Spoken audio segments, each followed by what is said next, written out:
A millionaire decided to follow a girl who was walking in a cemetery. As he approached, he fainted upon hearing what the girl was whispering. The autumn wind whispered through the cemetery's ancient oaks as Michael Anderson, a distinguished millionaire known for his sharp business acumen, found himself drawn to an unusual sight. A young girl, no more than 12, knelt before an unmarked grave, her threadbare dress hanging loosely on her thin frame. What caught his attention wasn't just her presence in this solemn place, but the intense, almost haunting way she spoke to the grave. Michael stayed hidden behind a weathered tombstone, his curiosity overwhelming his usual reserved nature. The girl's voice, though barely above a whisper, carried clearly in the still morning air. "I took her life," she murmured, her small hands trembling as they placed a wilted flower on the grave. "I didn't mean to, but it was my fault. Everything changed that day. I was just trying to escape, just trying to survive, but now..." Her voice cracked with emotion.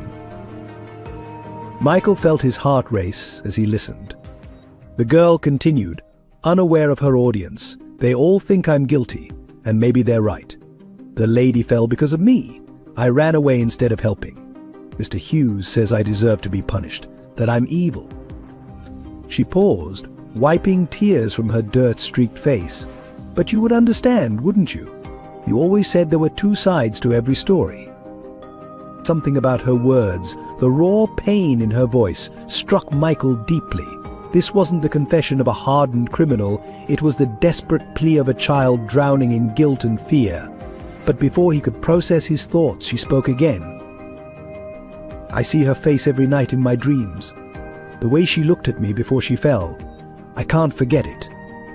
Maybe if I had stayed, maybe if I hadn't been running..." The girl's words became increasingly distressed, each sentence weighted with a burden too heavy for her young shoulders. The world seemed to spin around Michael. The implications of what he was hearing, combined with the innocent desperation in the girl's voice, created a dizzying contradiction.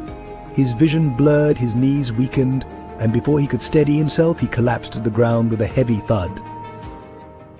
The last thing he saw before losing consciousness was the girl's startled face turning toward him, her eyes wide with fear and recognition. In that brief moment, he saw something that would haunt him, not guilt, but a profound sadness that no child should ever have to bear. If this haunting opening has touched your soul and awakened your curiosity about Sarah's fate, join our storytelling community by subscribing. Each subscription fuels our passion to bring you more compelling narratives that explore the depths of human resilience and redemption. Sarah Miller and her mother Emily lived in a modest apartment on the outskirts of Boston, where the morning sun would peek through their small kitchen window, casting warm shadows across their breakfast table.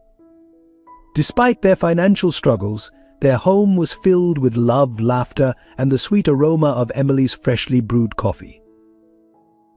Emily worked 2 jobs to support them, as a waitress during the day and a cleaning lady in the evenings. Yet she never let exhaustion dim her bright smile or dampen her spirit. Every morning she would wake up early to prepare Sarah's favorite breakfast, even if it meant sacrificing her own rest. Their morning ritual became sacred, Emily cutting fresh fruit, while Sarah played with her cherished rag doll, the one her mother had lovingly sewn with scraps of fabric during her rare free moments. Their apartment might have been small, with peeling wallpaper and creaky floorboards, but to Sarah it was a palace. Every corner held precious memories, the height marks penciled on the kitchen doorframe, the small collection of second-hand books they would read together at bedtime, and the window seat where they would sit and dream about their future together. Emily had a special way of making everything magical, even their financial limitations. When they couldn't afford new toys, she would create elaborate stories about Sarah's rag doll having grand adventures. When the heating failed in winter, she would wrap them both in blankets and pretend they were explorers in the Arctic, serving hot chocolate in their igloo. Sarah excelled at school, driven by her mother's constant encouragement. Emily would sit with her every evening, helping with homework despite her own exhaustion. "Education is the key to your dreams, sweetheart," she would say. her eyes twinkling with pride as Sarah mastered each new lesson. Their weekends were precious, filled with simple pleasures that cost nothing but meant everything. They would walk in the nearby park, collecting fallen leaves and making up stories about the shapes of clouds. Emily taught Sarah to find beauty in the smallest things: a dandelion pushing through a crack in the sidewalk, the melody of rain against their window, the dance of dust motes in a sunbeam. In their tiny kitchen, Emily passed down family recipes, teaching Sarah to make cookies from scratch and soup that could cure any ailment. These cooking lessons were more than just about food. They were moments of connection, filled with flour-dusted giggles and shared secrets. The bond between mother and daughter was unshakable. When Sarah had nightmares, Emily would hold her close, singing soft lullabies until the fears melted away. When bullies at school mocked Sarah's second-hand clothes, Emily would remind her that true worth lay in kindness and character, not in material possessions. Emily's love was constant and unconditional. She never let Sarah see her cry when bills piled up or when exhaustion threatened to overwhelm her. Instead, she would gather her daughter in her arms and say, "As long as we have each other, we have everything we need." Their evening routine was sacred homework, dinner, and then stories on their worn but comfortable couch. Emily would brush Sarah's hair, weaving tales of brave princesses who didn't need rescuing because they were strong and smart on their own. These stories shaped Sarah's understanding of strength and resilience, though she didn't realize it at the time. Despite their hardships, there was always laughter in their home. Emily had a way of turning difficulties into adventures and challenges into opportunities for growth. She taught Sarah that happiness wasn't found in what you had, but in how you chose to see the world and treat others. Little did they know that their perfect world, built on love and simple joys, was about to be shattered.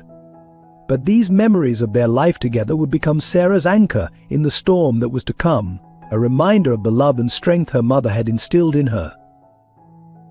The day that changed everything began like any other. Sarah watched from their apartment window as her mother crossed the busy street, heading to the grocery store to buy supplies for their planned tea party. Emily turned back to wave, her smile as bright as the morning sun, unaware that this would be their final goodbye. Sarah pressed her small hands against the window glass, her heart suddenly gripped by an inexplicable dread. The street below was crowded with morning commuters, cars moving in an endless stream of metal and noise. She saw her mother waiting at the crosswalk, holding a worn leather purse, the one Sarah had decorated with painted flowers for her last birthday. Time seemed to slow down as Emily began to cross during a green light. Sarah's eyes caught sight of a speeding car, its driver distracted by a phone call, approaching the intersection with no sign of slowing down. The world around her fell silent as she watched in horror, her voice caught in her throat before erupting in a desperate scream. "Mom, look out!" But her warning came too late. The impact was devastating.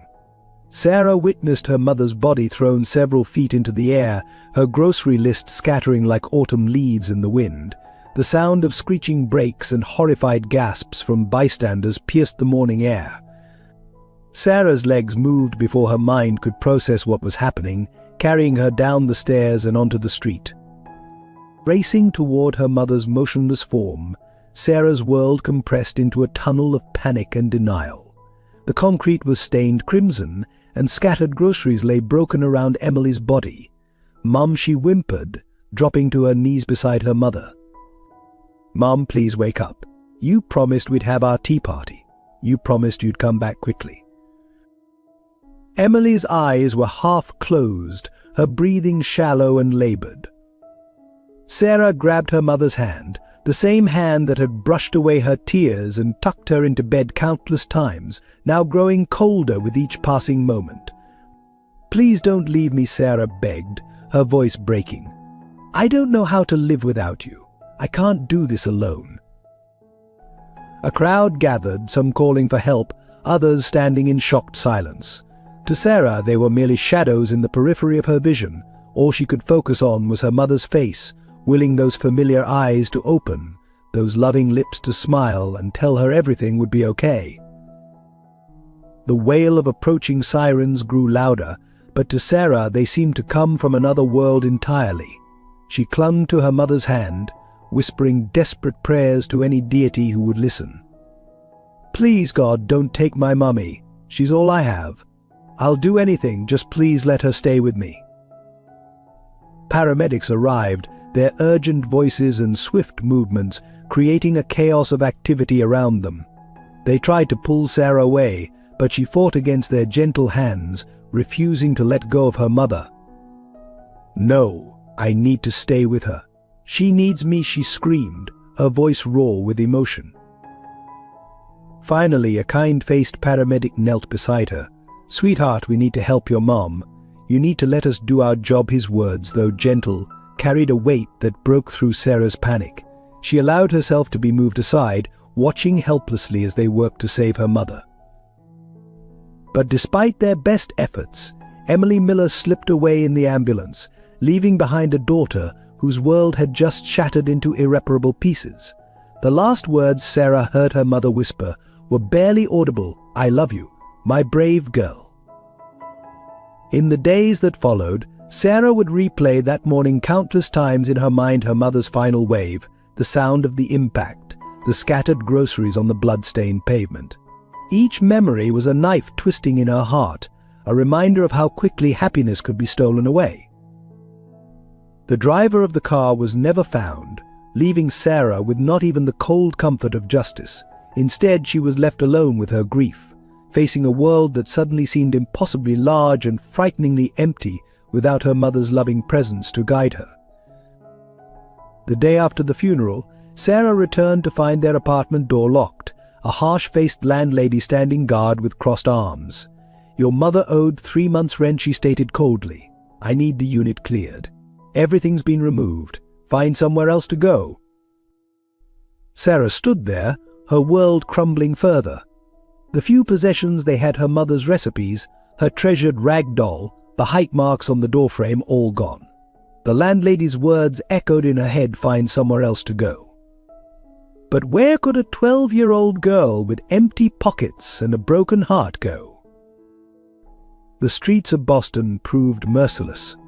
Sarah wandered through neighborhoods she once walked with her mother, now seeing them through different eyes. The bitter autumn wind cut through her thin jacket, and hunger became a constant companion. She slept on park benches, in abandoned doorways, always clutching her mother's last photograph, the only possession she'd managed to save. After 3 days of hunger that felt like knives in her stomach, Sarah found herself outside Jackson Hughes' restaurant. The smell of cooking food made her dizzy with longing. Gathering her courage, she approached the owner, her voice trembling. "Please, sir, I haven't eaten in days. Could you spare anything? Even scraps?" Hughes, a tall man with cold eyes and a stained apron, looked down at her with calculated interest. His response seemed kind at first. "You want food? You'll have to earn it. Clean the floors and I'll give you something to eat." Sarah nodded eagerly, not recognizing the predatory gleam in his eyes. But the work was backbreaking. Hour after hour, Sarah scrubbed the greasy floors on her hands and knees. Her fingers cracked and bled from the harsh cleaning chemicals, but hunger drove her forward. When she finished, Hughes threw her a piece of stale bread, watching with cruel amusement as she devoured it. "Come back tomorrow," he commanded. "There's more work if you want to eat." Sarah knew she had no choice. The next day she returned, and the next, and the next. Each day the work grew harder, the hours longer, and Hughes' demands more excessive. Soon he stopped letting her leave. "You'll sleep in the corner," he declared. "Can't have you running off when there's work to be done." The restaurant became her prison, the corner her bed, and Hughes her tormentor. He fed her just enough to keep her working, but never enough to give her strength to resist. Other employees saw what was happening but turned blind eyes. Some whispered sympathetically but did nothing, afraid of losing their own jobs. Others treated her as invisible, another shadow in Hughes' domain. Sarah's world shrank to the restaurant's walls, her dreams of escape fading with each passing day. At night, curled up in her corner, Sarah would whisper to her mother's photograph. "I'm trying to be brave, Mum," she'd say through silent tears. "But I don't know how much longer I can do this." The photograph never answered, but sometimes in her dreams she could still feel her mother's warm embrace. The days blurred together in an endless cycle of work and exhaustion. Sarah's only respite came in brief moments when she could look out the restaurant windows, watching free people walk by, remembering a time when she too had a home, a mother's love, and hope for the future. But those moments grew shorter as Hugh's control tightened and the light in Sarah's eyes began to dim, replaced by the vacant stare of someone merely surviving, no longer living. Life at Hugh's restaurant settled into a nightmarish routine. Each morning, Sarah would wake before dawn, her body aching from sleeping on the hard floor. The sound of Hugh's unlocking the restaurant door would send shivers down her spine, marking the beginning of another day of endless labor.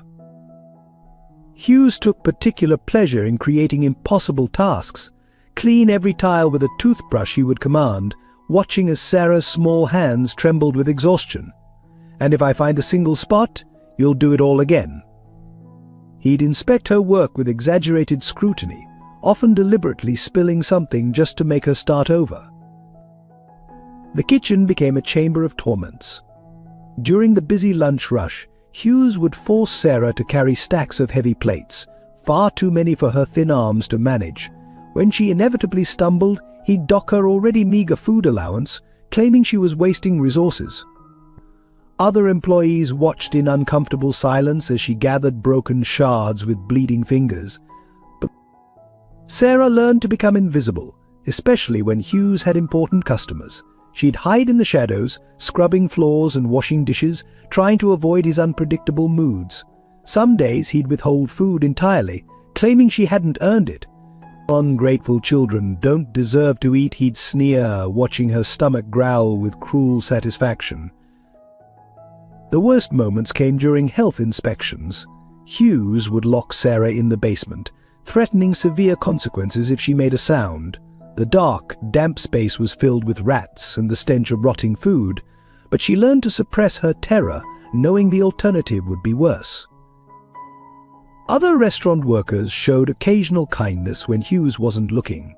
Maria, the elderly dishwasher, would sometimes slip Sarah extra scraps of food, while Tom, the delivery boy, once gave her a warm jacket he'd outgrown. But these small mercies were rare, as Hughes had made it clear that anyone helping the vagrant would be immediately fired.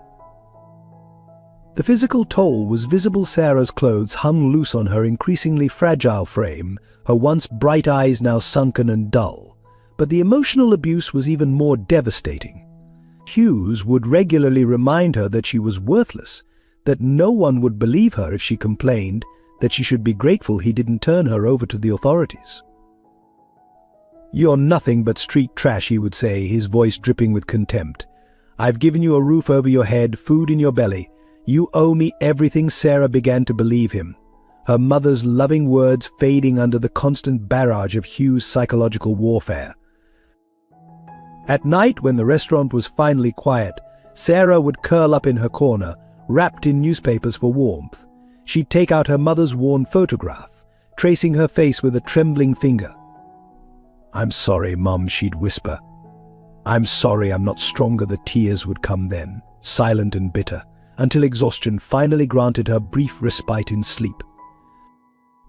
The restaurant's regular customers never suspected the truth behind their meals. They saw a clean establishment, enjoyed their food, and left generous tips that Hughes pocketed with a satisfied smile. None noticed the small shadow moving between tables, the child whose childhood was being stolen one day at a time. Sarah developed strategies for survival. She learned to gauge Hugh's moods by the sound of his footsteps, to anticipate his demands before he made them, to make herself so useful that he wouldn't follow through on his threats to throw her out. But each adaptation came at the cost of another piece of her soul. Some nights, when the pain and hunger were particularly bad, Sarah would dream of escape. She'd imagine running away, finding someone who would help her, returning to the life she once knew. but Hughes had planted deep roots of fear in her mind. "Nobody out there wants you," he'd say. "You'll end up dead in a gutter. At least here you have a purpose." The seasons changed outside the restaurant windows, but Sarah's world remained frozen in an endless cycle of work and fear. Summer heat made the kitchen unbearable, winter cold seeped through the thin walls of her corner, yet Hughes' demands never lessened. He had created a perfect system of exploitation, using Sarah's youth and vulnerability to maintain complete control. Each passing day stripped away another layer of Sarah's identity, replacing it with the survival instincts of a trapped animal. She became what Hughes wanted: a silent, obedient worker who existed only to serve his needs. The vibrant, hopeful child who once lived with her mother seemed to belong to another lifetime, another world far removed from the harsh reality of Hughes' restaurant. The abuse at Hughes' restaurant escalated gradually, like a slowly tightening noose. Hughes discovered that emotional torment was his most effective weapon, and he wielded it with calculated precision. He began playing cruel mind games, offering Sarah glimpses of kindness only to snatch them away with devastating effect. On particularly busy days, he would parade Sarah in front of the kitchen staff, pointing out her mistakes with exaggerated disgust. "Look at this filthy creature," he would announce, grabbing her arm roughly. "Can't even clean a simple spot properly. Maybe she likes living like an animal." The other workers would avert their eyes, their silence a tacit endorsement of his cruelty.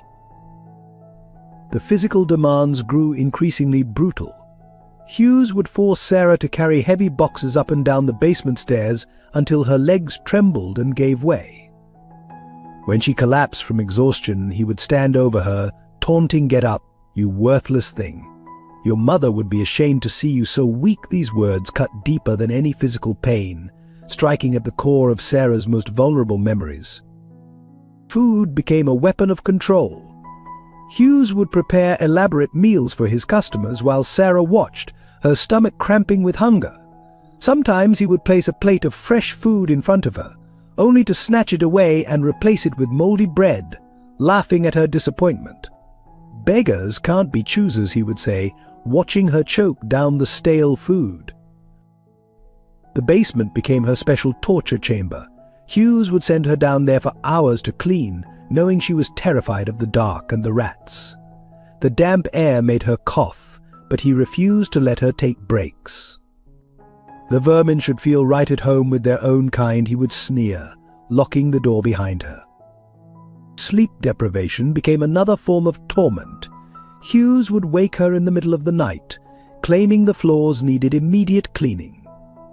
Sarah would scrub through her exhaustion, her vision blurring, while he watched from his office, sipping coffee and making occasional disparaging remarks about her technique.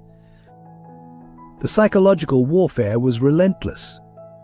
Hughes would leave newspapers lying around with stories about homeless children being found dead or taken by social services. "See what happens to street rats who don't appreciate a good situation," he would say, making sure Sarah saw the headlines. "At least here you have a purpose, even if you're too stupid to realize it." Personal hygiene became another point of humiliation. Hughes allowed Sarah only brief, cold showers in the restaurant's utility room, timing her with his watch. 3 minutes he would bark. "Any longer and you're wasting my water." She would rush through the icy spray, trying to wash away the kitchen grime while he stood guard outside, counting down the seconds loudly. Her clothes, already worn when she arrived, began to fall apart. Hughes refused to provide new ones, forcing her to wear the same tattered garments day after day. When customers complained about her appearance, he would berate her publicly, as if her poverty were a personal choice rather than a result of his abuse. The other employees' complicity deepened Sarah's isolation. Some would whisper comforting words when Hughes wasn't around, but none dared to intervene directly. A few even joined in the abuse, perhaps hoping to curry favor with their boss. "At least we earn our keep," they would mutter when passing her. "We're not charity cases." Hughes took particular pleasure in destroying any small comforts Sarah managed to find. If she created a slightly softer bed from cardboard in her corner, he would soak it with water. If she saved a small portion of food for later, he would find it and throw it away, forcing her to watch. "Learning to hide things, are we?" he would say. "Thieves get thrown in jail, you know." The worst moments came when Hughes had been drinking. His natural cruelty would sharpen, becoming more focused and creative. He would make Sarah stand in the corner for hours, holding heavy pots above her head, or force her to scrub the same spot repeatedly until her hands bled. Any sign of weakness would trigger a torrent of verbal abuse about her worthlessness and ingratitude. Through it all, Sarah retreated deeper into herself, building walls around her heart to survive. The bright, loving child who once lived with her mother became a distant memory, replaced by a shadow that moved silently through the restaurant, trying to become invisible. Her only respite came in the few precious moments before sleep, when she could take out her mother's photograph and remember a time when she was loved, when she was more than just Hugh's personal servant, when she was still human.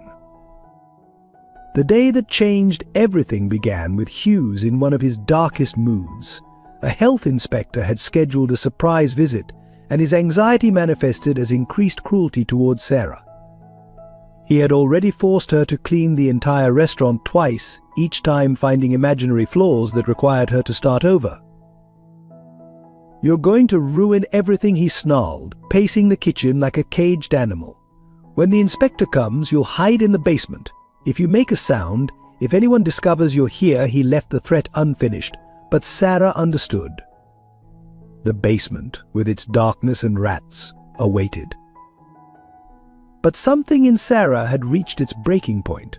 Perhaps it was the way Hughes had thrown away her mother's photograph the day before, calling it sentimental garbage. Though she'd managed to retrieve it from the trash later, something inside her had snapped. As Hughes turned his back, distracted by a delivery at the front door, Sarah saw her chance. She ran. Her legs, weak from malnutrition and exhaustion, carried her through the kitchen's back door and into the street. The sudden sunlight blinded her, but she didn't stop. Freedom, however brief, gave her strength she didn't know she possessed. Behind her, she heard Hugh's angry shout, but it only made her run faster.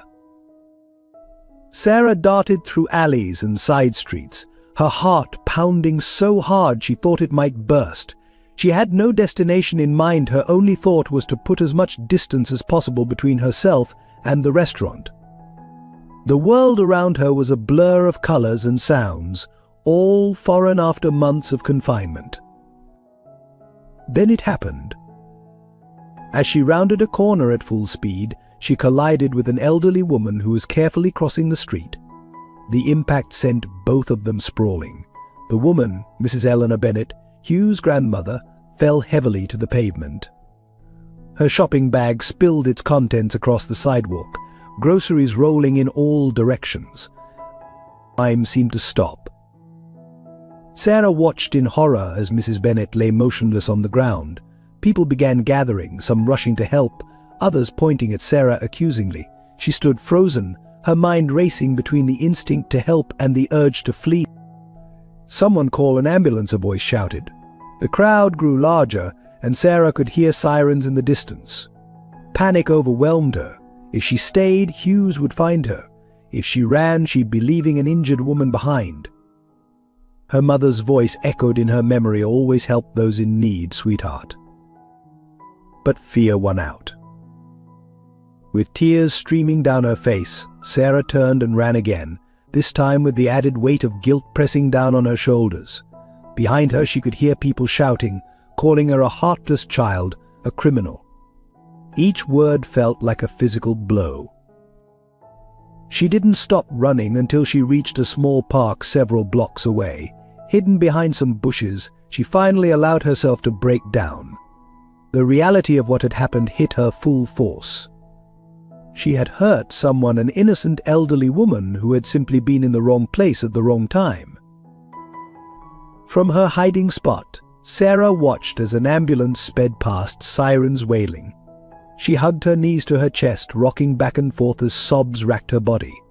"I'm sorry," she whispered repeatedly, though there was no one to hear her apology. "I didn't mean to. I was just trying to get away."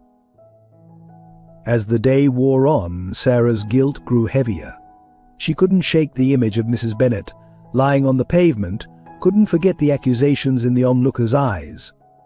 The freedom she'd sought now felt tainted, poisoned by the knowledge that she'd hurt someone in her desperate bid to escape. Later that evening, she crept back to the scene of the accident.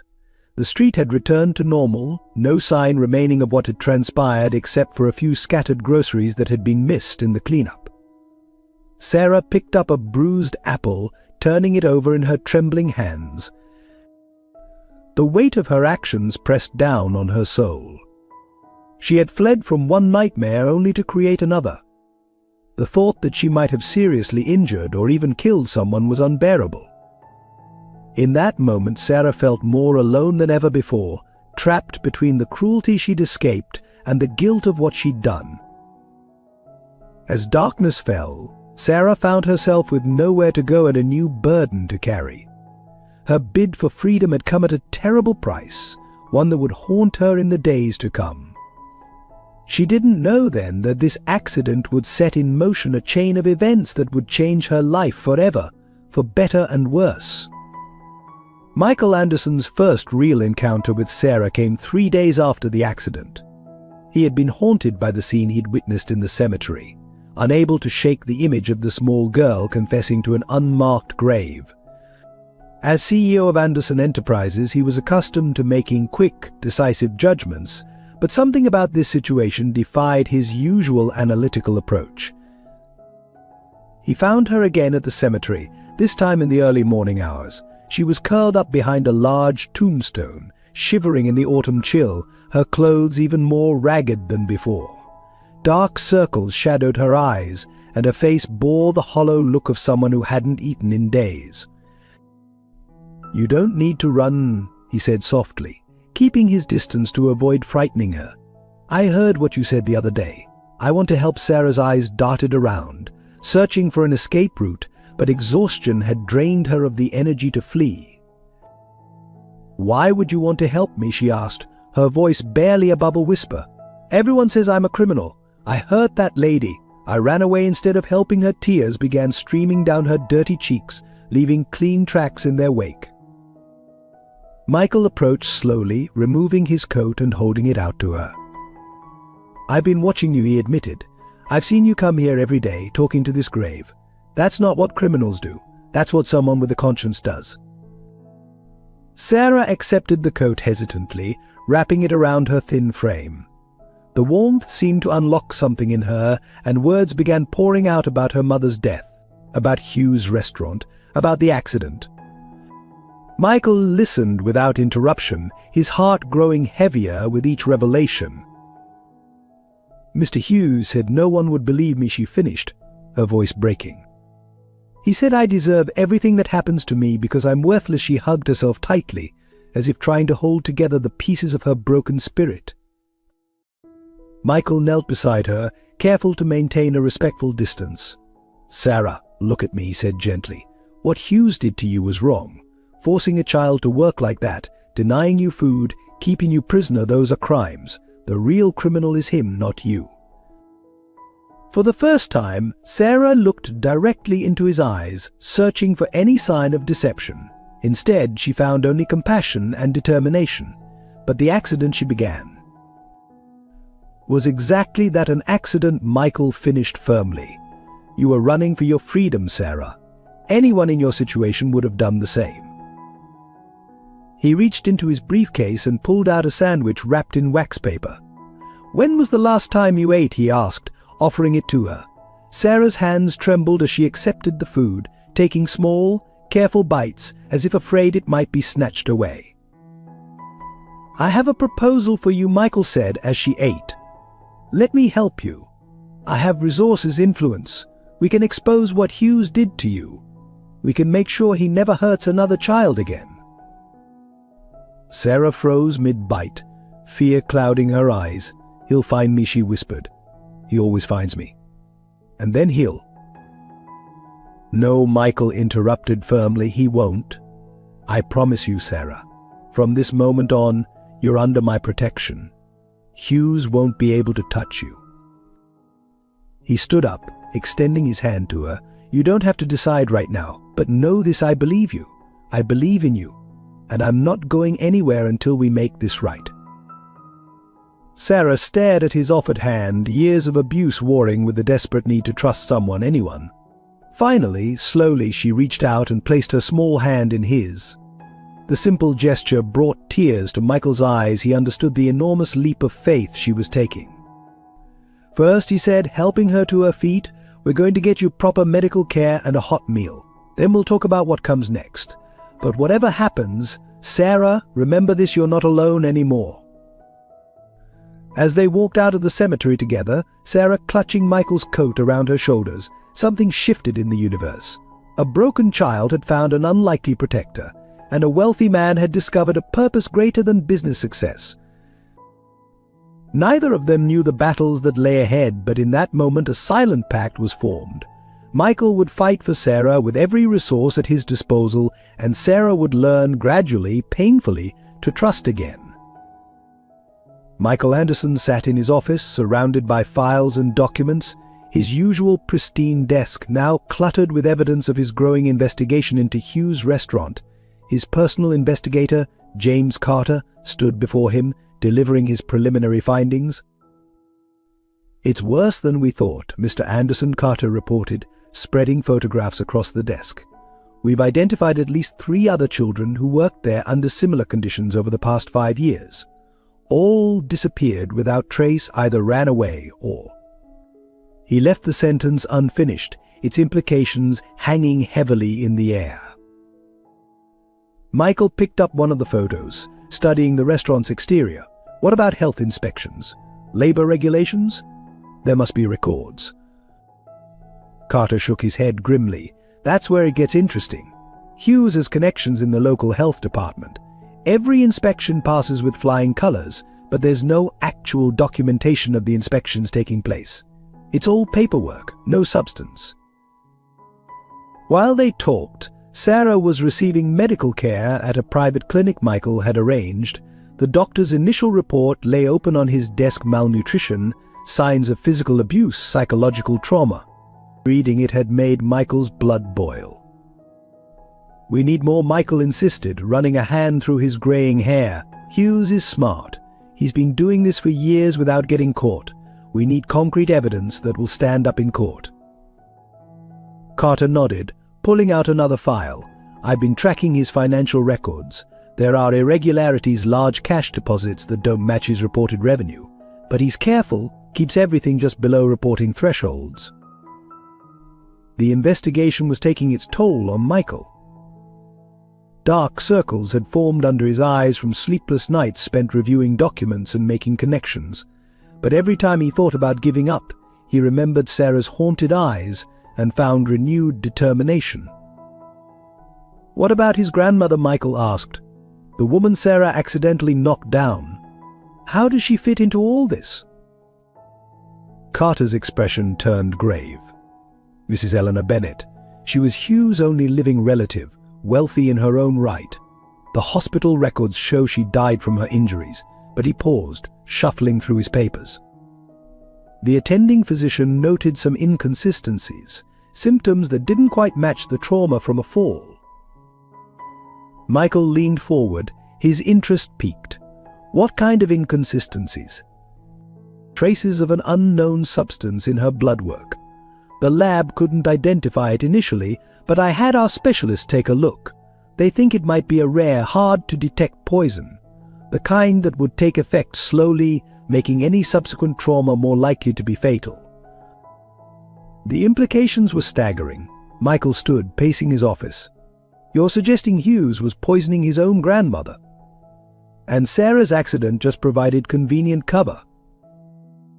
Carter spread his hands. "It's a theory.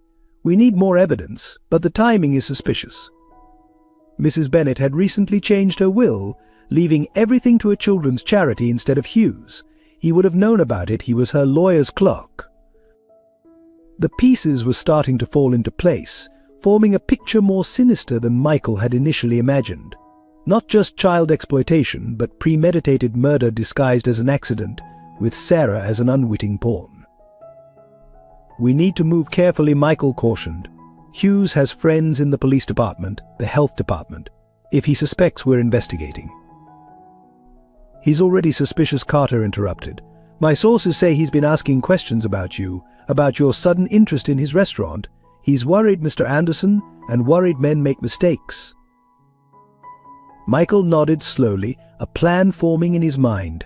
"Then let's make him more worried. Arrange for a health inspection, a real one this time. Get someone from the state level, someone he can't bribe. Let's start applying pressure, see what shakes loose." As Carter left to make the arrangements, Michael walked to his window, looking out over the city. Somewhere out there, Hughes was going about his business, probably already planning his next exploitation. The thought made Michael's jaw clench. "We'll get him, Sarah," he whispered to his reflection. "Whatever it takes, we'll make him pay for what he's done."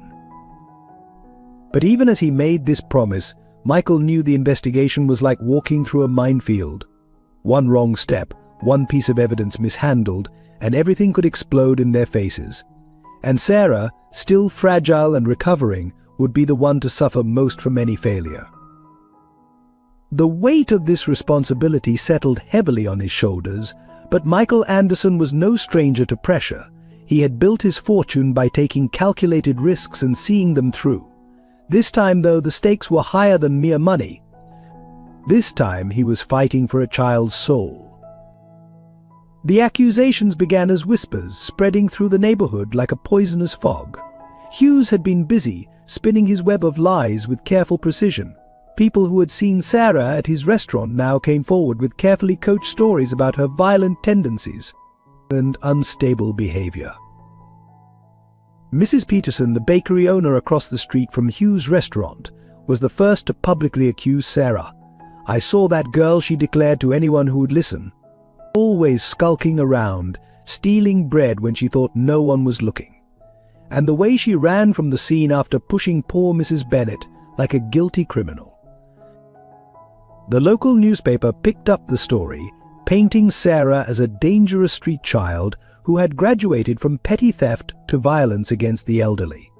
The article, carefully orchestrated by Hughes' connections, described her as a troubled youth with a history of aggressive behavior, and questioned Michael Anderson's judgment in harboring her. Sarah discovered the extent of the accusations one morning when she accompanied Michael to a local diner for breakfast. The waitress refused to serve them, throwing the newspaper down on their table. "We don't serve people who hurt defenseless old ladies," she spat, loud enough for everyone to hear. The girl's face crumpled as she read the article, seeing her life twisted into something unrecognizable. "But that's not what happened," she whispered, hands trembling. "I was running away because I was scared. I didn't mean to hurt anyone." Michael watched helplessly as tears rolled down Sarah's cheeks. The other diners stared and whispered, some openly hostile, others merely curious about the supposed dangerous child in their midst. He led her out quickly, but the damage was done. The accusations escalated. Anonymous calls to Child Protective Services suggested Sarah was mentally unstable and dangerous. Letters arrived at Michael's office questioning his company's integrity for supporting a known criminal. Some of his business associates began cancelling meetings, citing concerns about association with controversy. Hughes played his part masterfully, appearing grief-stricken over his grandmother's death, while subtly feeding the flames of suspicion. "I tried to help her," he would say, shaking his head sadly. "I gave her work when no one else would. But there was always something wrong with her. I should have seen it coming." Sarah became a virtual prisoner in Michael's home, afraid to go outside where people might recognize her. She spent hours staring out windows, jumping at shadows, convinced that every passing car might be Hughes coming to take her away. The vibrant spirit that had begun to emerge under Michael's care started to withdraw again. One evening as they sat in his study, Sarah finally broke down. "Maybe they're right," she sobbed. "Maybe I am bad." Everything I touch gets ruined. Your reputation, Mrs. Bennet. My mum, her words dissolved into heart-wrenching cries. Michael knelt beside her chair, taking her small hands in his. Listen to me, Sarah. These accusations, they're not about you. They're about Hughes trying to protect himself. He's afraid of what you know, of what you represent. That's why he's doing this. But the weight of public opinion was crushing. Even with Michael's protection, Sarah felt the pressure of being branded a criminal. She overheard his housekeeper questioning her presence, saw the security guards exchange uncertain glances when she passed.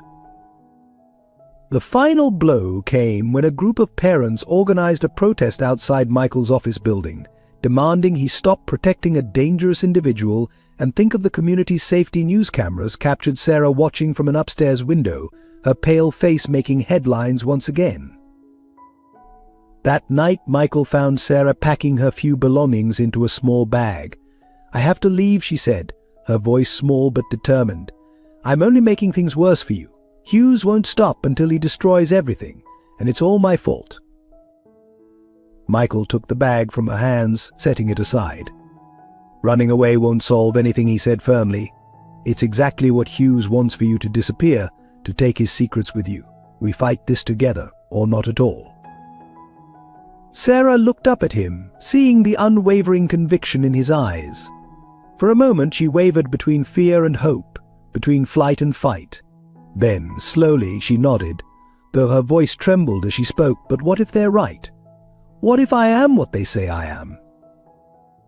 Michael pulled her into a protective embrace, his voice fierce with determination. You are not what they say. You are a survivor, a fighter, and most importantly, you are not alone anymore.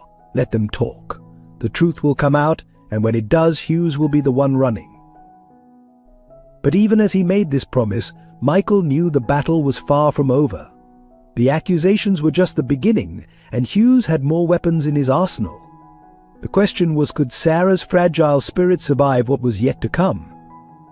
Michael Anderson had faced many challenges in his business career, but nothing had prepared him for the complexity of protecting a traumatized child from both physical threats and psychological warfare.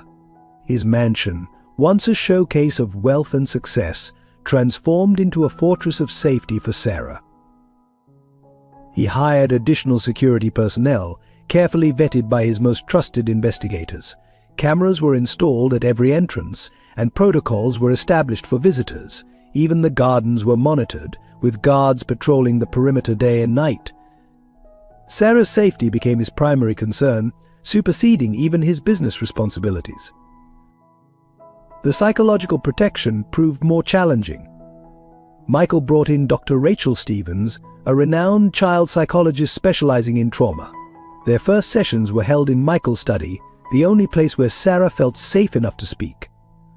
She's carrying profound trauma, Dr. Stevens reported privately.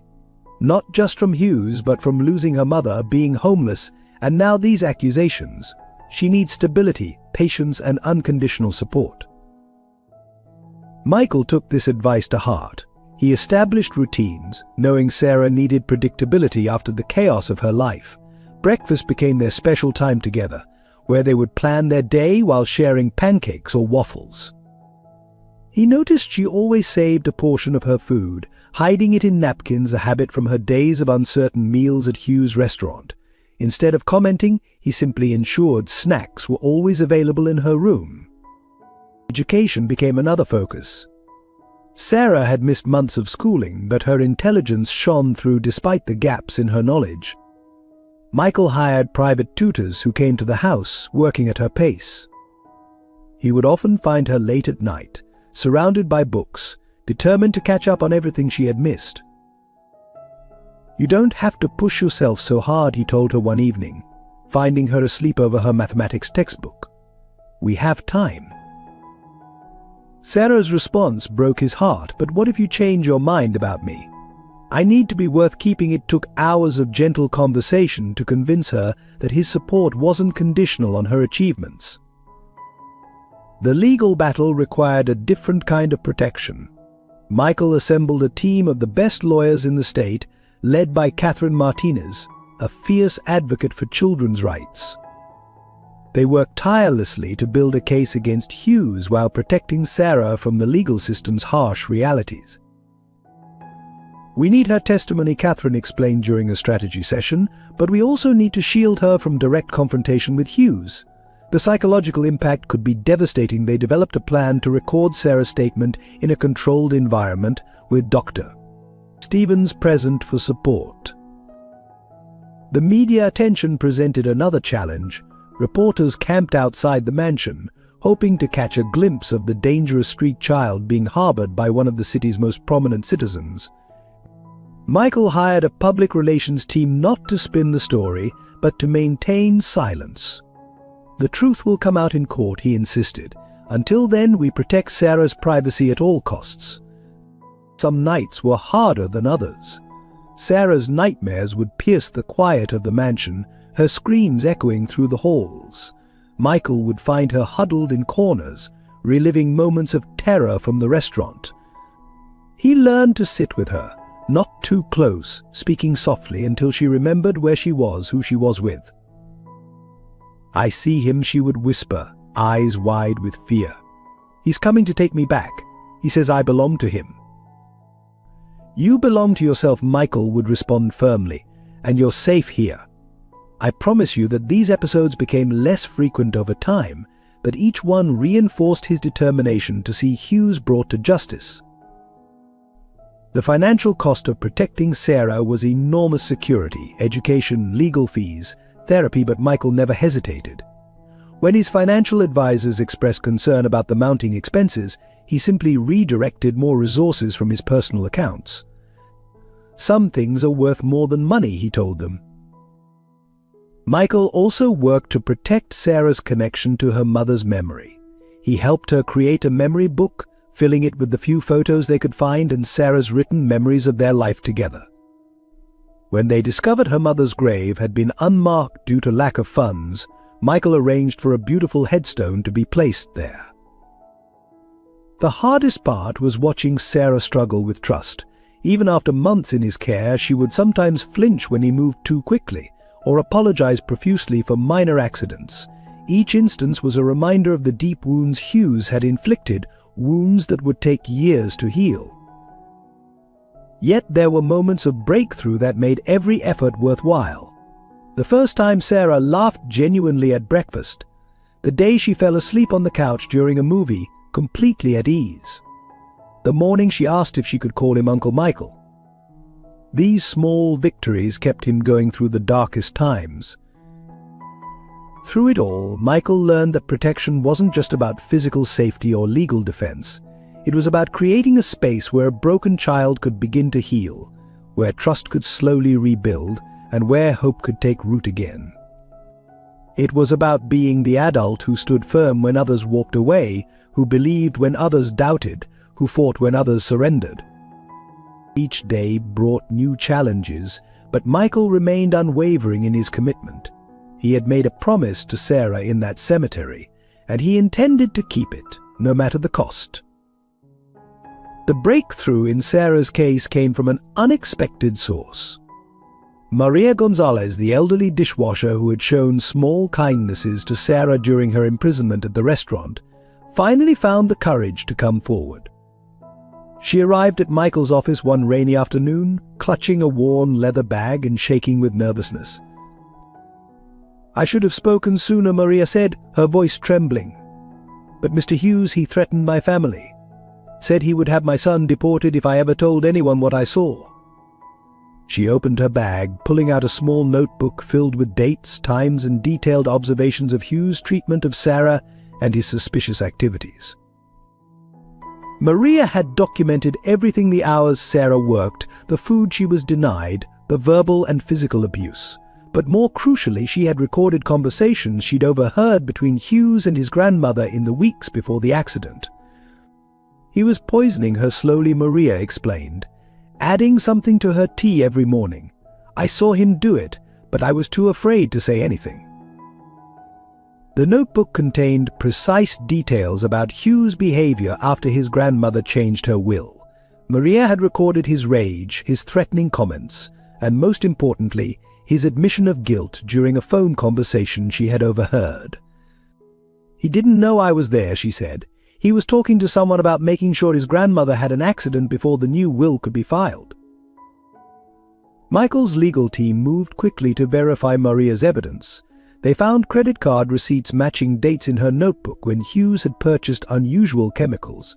They tracked down the changed will, still waiting to be filed with the court, which would have disinherited Hughes completely. The investigation expanded to Hughes' computer records. A forensic team discovered encrypted emails between Hughes and various officials he had bribed over the years. There were arrangements for fake health inspections, payments to police officers to look the other way, and even communications about other children he had exploited before Sarah. But the most damning evidence came from an unexpected place. Hughes, in his arrogance, had kept detailed records of his grandmother's declining health, documenting the progression of her poisoning as if it were a scientific experiment. These records were hidden in a secret compartment in his office, which Maria had seen him accessing late at night. Sarah's reaction to these discoveries was complex. When Michael gently shared what they had found, she broke down crying. She knew Sarah sobbed. "Mrs. Bennet knew what he was doing to me. She tried to help by changing her will, and he killed her for it. And then he used me to cover it up." The evidence painted a picture of calculated evil that shocked even the most hardened investigators. Hughes had not just exploited vulnerable children, he had created a sophisticated system of corruption and intimidation to protect his activities. The restaurant had been his fortress, and Sarah had been just the latest in a long line of victims. Maria's testimony opened the floodgates. Other former employees began coming forward, each with their own stories of witness Hughes' cruelty. They brought photographs, videos secretly recorded on phones, and years of suppressed guilt about their silence. A former cook revealed how Hughes would force Sarah to sleep in the freezing basement when he was particularly angry, timing her exposure to ensure she wouldn't develop hypothermia but would suffer maximum discomfort. A delivery driver admitted to seeing Hughes strike Sarah when she dropped a box of supplies, then threatened to kill her if she told anyone. The most heartbreaking evidence came from Sarah herself. With Dr. Stevens' support, she began drawing pictures of her time in the restaurant. These artwork pieces, though crude, captured the horror of her experience with devastating clarity. One particular drawing showed her huddled in her corner at night, surrounded by rats, while Hughes watched from his office window, smiling. Michael's investigators also uncovered Hughes' financial records, revealing a pattern of money laundering and tax evasion. The restaurant had been profitable, but Hughes had been stealing from his own business to fund a gambling addiction. His grandmother's fortune had been his last hope of avoiding bankruptcy. As the evidence mounted, Hughes' carefully constructed facade began to crumble. His political connections distanced themselves, his business associates disappeared, and his lawyers started negotiating plea deals. The man who had seemed untouchable was suddenly very vulnerable indeed. The final piece of evidence came from an unexpected source: Hughes' own security cameras. He had installed them to monitor his victims, but they had also recorded his crimes. The footage showed him mixing poison into his grandmother's food, abusing Sarah, and later celebrating when he learned of his grandmother's death. This mountain of evidence represented not just proof of Hughes' crimes, but validation of Sarah's suffering. Each new discovery reinforced what she had been trying to tell people all along, that she was a victim, not a criminal. The truth was finally coming to light, and with it came the first real possibility of justice. But for Sarah, the evidence brought mixed emotions. While it proved her innocence, it also forced her to relive her trauma. Each new revelation was both a victory and a reminder of the darkness she had endured.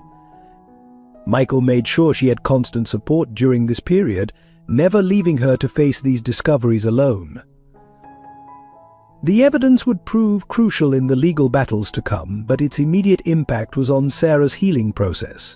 Finally, she could begin to trust that people would believe her story, that her nightmare would be acknowledged, and that Hughes would face consequences for his actions. Despite the mounting evidence against Hughes, the community's opposition to Sarah grew more intense.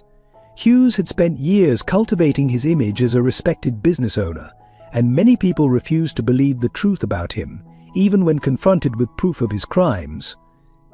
Local business owners, longtime customers of Hughes' restaurant, organized boycotts of Michael's companies.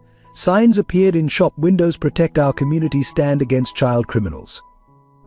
The local paper, influenced by Hughes' connections, ran daily articles questioning Michael's motives for protecting Sarah, suggesting he was using her to destroy a business rival.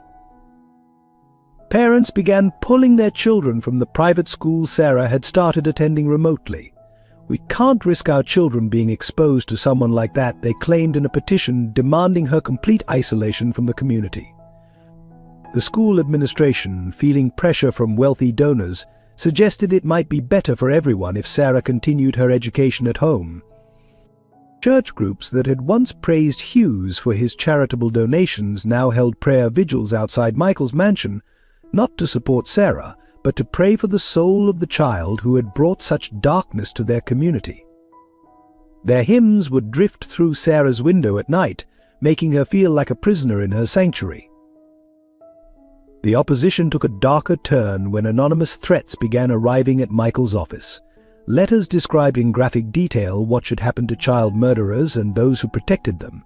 Security had to be doubled, and Sarah's movements became even more restricted.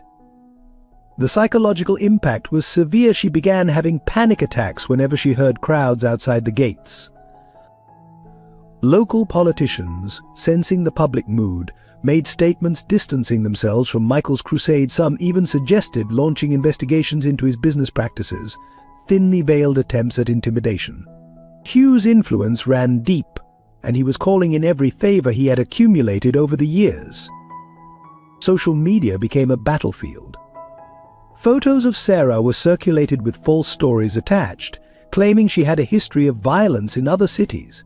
Fake accounts spread rumors about her background, suggesting she was part of a gang targeting elderly victims. Each new lie seemed to find eager believers. The few people who tried to speak in Sarah's defense faced immediate backlash. Maria, after her testimony became public, had her car vandalized and received so many threats she had to move to a different neighborhood. Other former employees who had come forward found themselves blacklisted from local businesses. Sarah watched all of this with growing despair.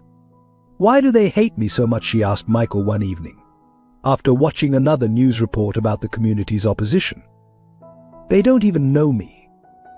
The weight of being cast as a villain in her own story was almost too much to bear. Even some of Michael's oldest friends began to question his judgment.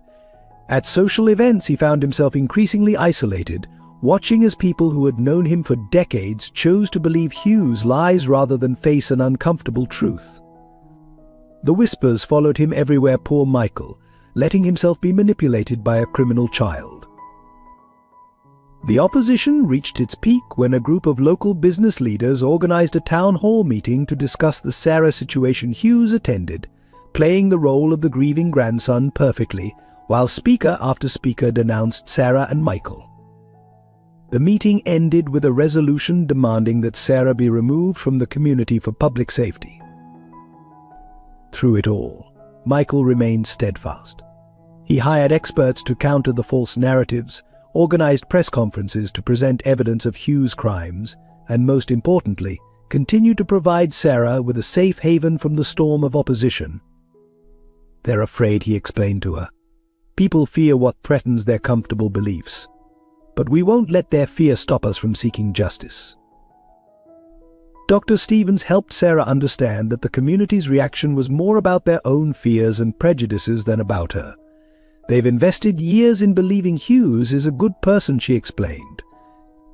"Accepting the truth means accepting that they were wrong, that they failed to see evil right in front of them.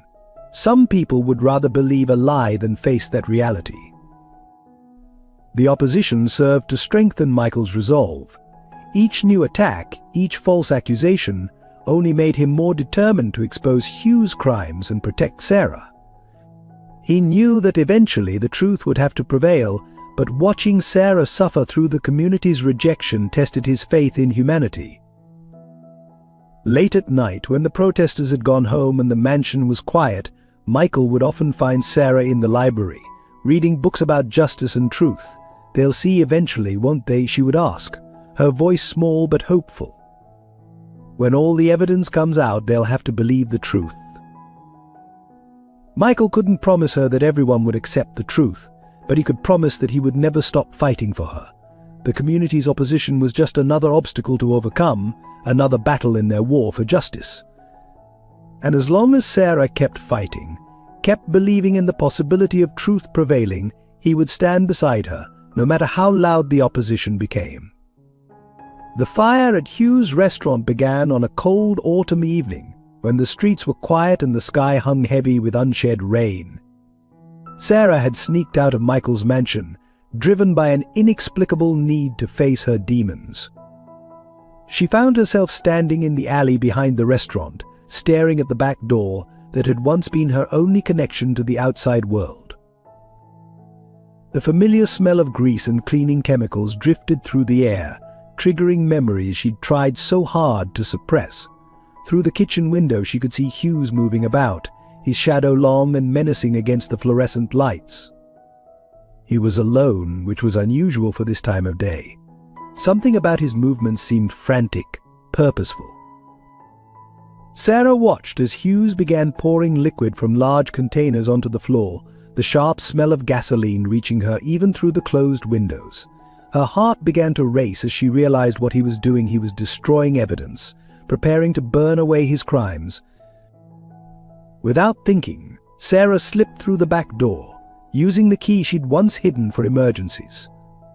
The restaurant was eerily quiet, the usual kitchen clatter replaced by the sound of liquid splashing against tile. She crouched behind a counter, watching as Hughes methodically doused every surface, paying special attention to his office where he kept his records. Hughes was talking to himself, his voice a harsh whisper that carried in the silence. "They'll never prove anything. All gone." The girl's word against mine, he laughed, a sound that sent chills down Sarah's spine. And who would believe a street rat? Sarah's presence must have registered somehow, a shifted shadow, a caught breath, because Hughes suddenly stopped, turning slowly toward her hiding place. "Who's there?" he called out, his voice dangerous. "Show yourself." She tried to stay still, to make herself invisible as she had so many times before, but Hughes was already moving toward her position. The smell of gasoline was overwhelming, making her eyes water and her head spin. When he rounded the corner, their eyes met, and time seemed to freeze. Well, Hughes sneered, his face twisting into a familiar expression of cruel amusement. The little rat returns to her cage. "Come to see your old home one last time." He held up a box of matches, waving them tauntingly. "You're just in time for the final act." Sarah scrambled backward, but years of malnutrition and abuse had left her slower than she should have been. Hughes caught her arm, his fingers digging into her flesh with bruising force. "You've caused me quite a lot of trouble," he hissed. "But no one will find anything when I'm done. And if a troublesome little girl happens to be caught in an unfortunate accident, well, that's just tragedy, isn't it?" The sound of a match striking made Sarah's blood run cold. Hughes held the small flame close to her face, letting her feel its heat. "Remember how you used to beg for warmth on cold nights? Let's see how you like it now." With a cruel laugh, he tossed the match. The gasoline-soaked floor erupted instantly, flames racing across the restaurant in hungry lines. Hughes shoved Sarah toward the spreading fire, but years of survival instinct kicked in. She ducked under his arm, darting toward the back of the restaurant. The fire moved faster than seemed possible, cutting off her escape routes one by one. Smoke filled the air, thick and choking, making it impossible to see more than a few feet ahead. Sarah could hear Hughes laughing somewhere behind her, the sound mixing with the roar of the flames.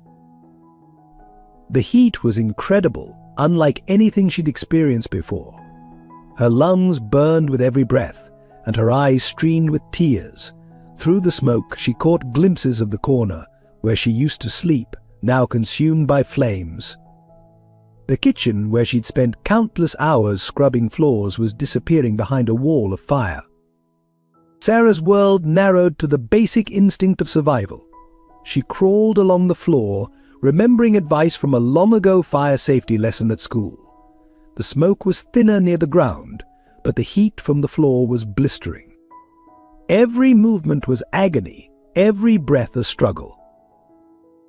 Through the chaos, Sarah heard Hugh's voice one last time: "Burn with your secrets, little rat." Then the sound of a door slamming, leaving her trapped in the inferno.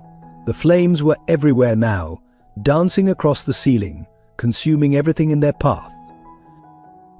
Just when despair threatened to overwhelm her, Sarah remembered something: a small window in the storage room, one she'd often stared through during her captivity, dreaming of escape. If she could reach it. If it wasn't blocked. The journey across the burning restaurant was a nightmare of heat, smoke, and terror. Flames licked at her clothes, and twice she had to change direction when burning debris fell in her path. The storage room seemed miles away, though it was only across the kitchen. When she finally reached the window, her strength was nearly gone. The glass was hot to the touch, but Sarah knew it was her only chance. Using a fallen chair, she smashed the window, ignoring the cuts on her hands as she pulled herself through the small opening. The fall to the alley below knocked the remaining breath from her lungs. She lay there gasping as the restaurant burned behind her, watching flames shoot through the roof into the night sky. The sound of approaching sirens filled the air, but Sarah knew Hughes would be long gone, leaving her to take the blame once again. Smoke filled Sarah's lungs as she lay in the alley behind the burning restaurant, each breath more painful than the last. The world around her began to blur, colors merging into a hazy kaleidoscope of emergency lights and dancing flames. Through her fading consciousness, she heard voices shouting, feet running, but they seemed to come from very far away. As her vision darkened, something extraordinary happened. In the midst of the chaos, Sarah saw her mother standing before her, just as beautiful as she remembered, wearing the blue dress she'd worn on their last morning together. "Mom," Sarah whispered, her voice barely a breath. The apparition smiled, radiating love and warmth that seemed to cut through the bitter cold of the alley. "My brave girl," her mother's voice echoed in her mind. "You fought so hard, but you can't give up now. There's still so much life ahead of you." The vision knelt beside her, and Sarah could almost feel the gentle touch she remembered from her childhood. "Get up, sweetheart. Fight one more time for me." Sarah tried to move to reach for her mother, but her body felt impossibly heavy. The smoke had taken its toll, and darkness crept at the edges of her vision.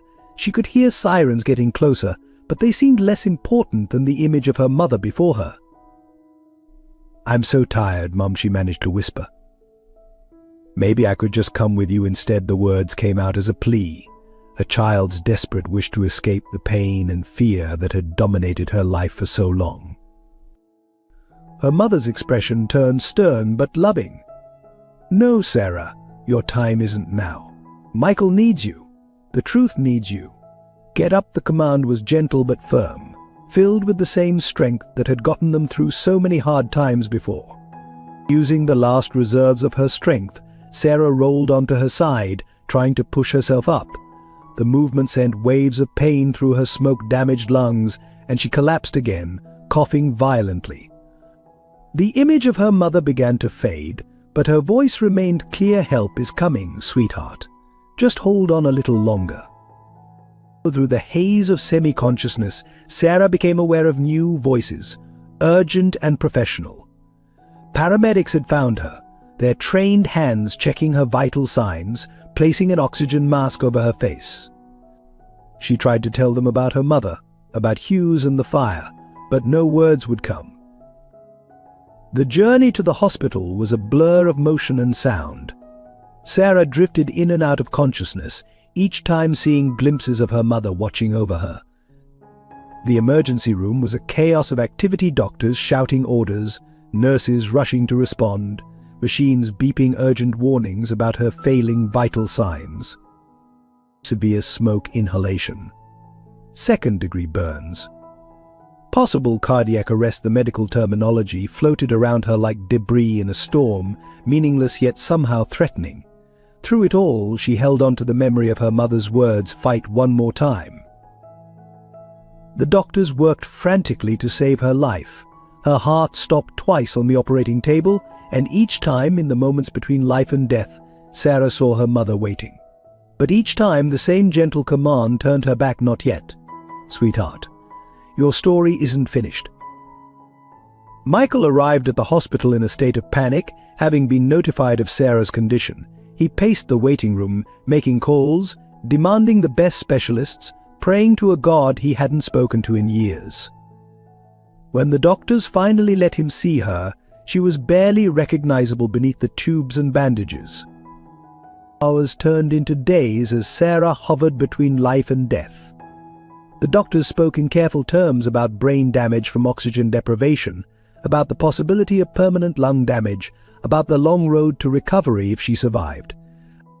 Michael never left her side, holding her hand, talking to her about anything and everything, refusing to give up hope. On the third night, when the hospital was quiet except for the steady beep of monitors, Sarah's eyes finally opened. Through cracked lips, she whispered, "Mom sent me back." Michael, half asleep in the chair beside her bed, jolted awake at the sound of her voice. The doctors called it a miracle. Sarah's recovery defied their worst predictions. Though her body was weak and damaged, her spirit seemed stronger than ever. She spoke of her near-death experience with a quiet certainty that made even the most skeptical medical professionals pause. "My mom was there," she told Michael, "when she was strong enough to talk properly. She told me I had to come back, that the truth needed me." She described the vision with such clarity, such conviction, that Michael found himself believing every word. The physical recovery was grueling. Sarah's lungs had been severely damaged by the smoke, and every breath was a reminder of that terrible night. Physical therapy was a daily struggle as she worked to regain her strength. But something had changed within her. The fear that had haunted her eyes since Hugh's abuse was replaced by a quiet determination. This brush with death became a turning point in Sarah's journey. She had faced her worst fear, returning to the restaurant, and though it had nearly killed her, she had survived. More than that, she had been given a gift, the certainty that her mother's love was still with her, watching over her, giving her strength when she needed it most. The near-death experience also provided unexpected evidence. The fire department's investigation revealed traces of gasoline throughout the restaurant, proving it was arson. Sarah's injuries and presence at the scene helped establish Hugh's attempt to silence her permanently. What he had intended as her end became instead another piece in the case against him. The police came for Michael Anderson at dawn, their patrol cars silently surrounding his mansion. They arrived with a warrant, citing charges of conspiracy, obstruction of justice, and endangering a minor. The evidence against him had been carefully fabricated, anonymous witnesses claiming he had orchestrated the restaurant fire to destroy evidence that would have implicated Sarah in Mrs. Bennett's death. Sarah watched in horror from her window as Michael was led out in handcuffs. He held his head high, maintaining his dignity even as photographers swarmed around him like vultures. Their eyes met briefly across the lawn, and he managed to give her a reassuring nod before being placed in the police car. "You can't take him," Sarah screamed, running down the stairs despite her still healing injuries. "He's innocent. Mr. Hughes is the one who started the fire," but her voice was lost in the chaos of the arrest. Two officers held her back as Michael was driven away, her desperate pleas echoing in the morning air. The media descended like a storm. Headlines screamed about the millionaire who had harbored a dangerous child and then resorted to arson to protect her. Hughes played his part perfectly, appearing on local news to express his deep concern about Michael's descent into criminal behavior.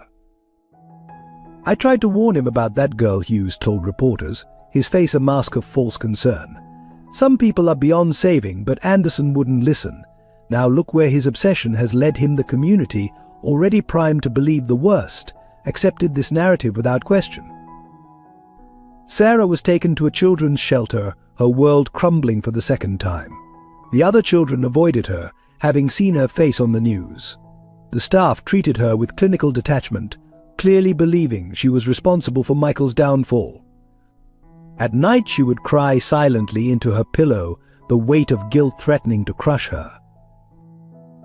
Michael's legal team worked frantically to secure his release, but Hugh's influence ran deep. Evidence vanished from police files, witnesses suddenly changed their stories, and judges known for their fairness were mysteriously replaced with ones who had connections to Hugh's family. In his cell, Michael refused to break. He used his one phone call not to contact his lawyers, but to ensure Sarah was being properly cared for. Don't give up hope, he told her through a social worker. The truth will come out. Stay strong, his words gave her courage, but the separation was almost unbearable. The business empire Michael had built began to crumble. Shareholders demanded his resignation, partners distanced themselves, and projects years in the making were suddenly cancelled. His reputation, built over decades of honest work, was being systematically destroyed. Sarah couldn't bear the thought that Michael was suffering because of her. One night, she considered going to the police and confessing to everything Hughes had accused her of, thinking it might free Michael. But her mother's words from her near-death experience echoed in her mind, "The truth needs you." The arrest took its toll on Michael physically. Prison life was hard on a man accustomed to comfort, but he bore it with quiet dignity.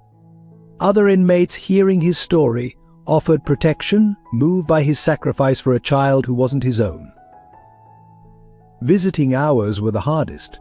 Seeing Sarah across the table, noticing how thin she had become, how the light in her eyes dimmed a little more each time, tested Michael's resolve. But he maintained his optimism for her sake, even as the evidence against him mounted. "Remember what I told you the day I found you in the cemetery?" he asked during one visit. "I believed in you then, and I believe in you now. Don't let them win by giving up." Sarah nodded, fighting back tears, clutching the visiting room phone so tight her knuckles turned white. The arrest seemed to be the culmination of Hugh's victory, the final proof that he could manipulate the system to destroy anyone who opposed him. But he had underestimated the bond between Michael and Sarah, a connection that would prove stronger than any prison walls or false accusations. As Michael sat in his cell each night, he didn't pray for his own freedom. Instead, he prayed for Sarah's strength, for her safety, and for justice to finally prevail. He knew that somewhere in the darkness the truth was waiting to be discovered. It was just a matter of time. Life at the Riverside Children's Shelter was a different kind of prison for Sarah. The building itself was clean and well-maintained, but the atmosphere was heavy with judgment and suspicion. Staff members watched her constantly, as if expecting her to suddenly become the dangerous criminal Hughes had painted her to be. The other children gave her a wide berth, whispering behind their hands when she passed. Some had seen her story on the news, while others had been warned by their social workers to stay away from the girl who got the millionaire arrested. Meals were eaten in isolation, recreation time spent alone in a corner of the playground, nights passed in a small room that felt more like a cell than a bedroom. "You should be grateful," Mrs. Patterson, the head caretaker, would say with barely concealed disdain. "Most children with your history end up in juvenile detention. You're lucky to be here at all." The words were delivered with a smile that never reached her eyes, a reminder that even those meant to protect her believed the worst. Sarah's few possessions, the photograph of her mother, some clothes Michael had bought her, books they had read together, were accidentally damaged or lost. When she reported the missing items, the staff suggested she was lying for attention. "Just like you lied about Mr. Hughes," one worker muttered, not quite under her breath. The mandatory counseling sessions were exercises in futility. The therapist, Dr. Roberts, had clearly made up his mind about her guilt before their first meeting. "Let's talk about why you feel the need to manipulate people," he would begin, his pen poised to record her confessions. Sarah learned to sit in silence during these sessions, retreating into memories of better days. Nights were the worst.